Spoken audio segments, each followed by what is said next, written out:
Non ammirare Vittorio Veneto, ma vieni a viverla. Scarica l'app.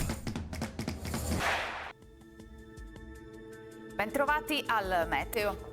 Giunge aria più fredda in quota portando nuova instabilità e determinando un sensibile calo termico sul nostro territorio. Il dettaglio di giovedì 19 gennaio.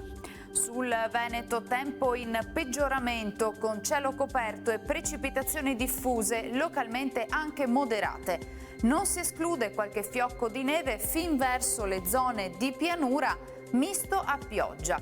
Permane un marcato pericolo di valanghe sulle Dolomiti. Temperature in calo, minime tra lo 0 e i 2 gradi, massime invece comprese tra 3 e 4 gradi all'incirca.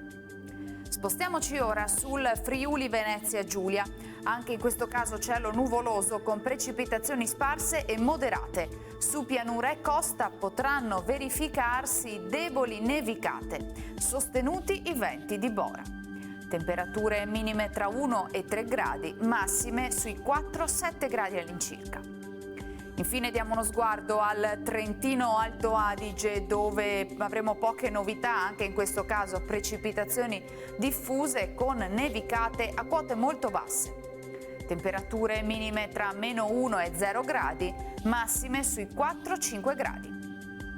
Dal meteo di Antenna 3 per ora è tutto, grazie per l'attenzione, arrivederci.